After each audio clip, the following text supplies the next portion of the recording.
Shalom, saudara-saudari terkasih dalam Tuhan. Hari ini, kita akan merenungkan sebuah tema yang sangat penting dalam kehidupan kita sebagai orang percaya, yaitu berlaku jujur dan setia. Mari kita mulai dengan firman dari Nabi Habakuk 2 ayat 6. Celakalah orang yang menggaruk bagi dirinya apa yang bukan miliknya, berapa lama lagi?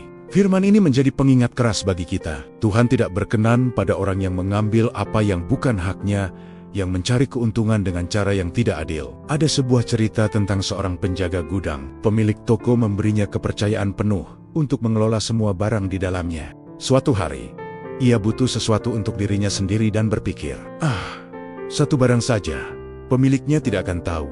Maka ia mengambilnya. Satu kali menjadi dua kali, dan akhirnya menjadi kebiasaan. Kecurigaan pun muncul, dan akhirnya perbuatannya terbongkar. Perilaku seperti inilah yang dikecam oleh Nabi Habakuk. Ia melihat ketidakjujuran ini sebagai bentuk keserakahan dan ketidaksetiaan terhadap tanggung jawab yang diberikan. Habakuk menyoroti ketidakadilan ini dan berharap Tuhan bertindak atas orang-orang yang menumpuk harta dari apa yang bukan miliknya. Tuhan Yesus pun memberikan peringatan serupa dalam Lukas 16 ayat 10. Barang siapa setia dalam perkara-perkara kecil, ia setia juga dalam perkara-perkara besar. Dan barang siapa tidak benar dalam perkara-perkara kecil, ia tidak benar juga dalam perkara-perkara besar.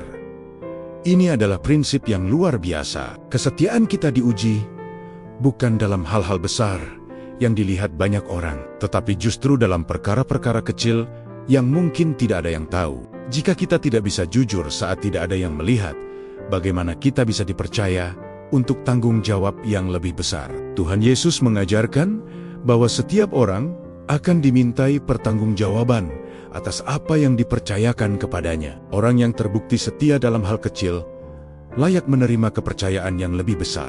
Tuntutan untuk setia juga berlaku dalam hubungan kita, terutama dalam pernikahan. Maleakhi 2 ayat 14 menegur mereka yang tidak setia kepada istri masa mudanya dengan mengatakan, Tuhan telah menjadi saksi antara engkau dan istri masa mudamu yang kepadanya engkau telah tidak setia. Padahal dialah teman sekutumu dan istri seperjanjianmu. Ayat 16 menegaskan, sebab aku membenci perceraian.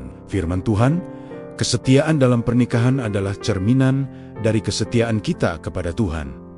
Saudara-saudari, Tuhan menginginkan kita hidup dengan integritas, dengan kejujuran dan kesetiaan dalam setiap aspek kehidupan kita, baik itu dalam pekerjaan, pelayanan, maupun keluarga. Konsekuensi dari ketidakjujuran dan ketidaksetiaan itu nyata, karena tidak ada satupun perbuatan kita yang luput dari pengawasan Tuhan.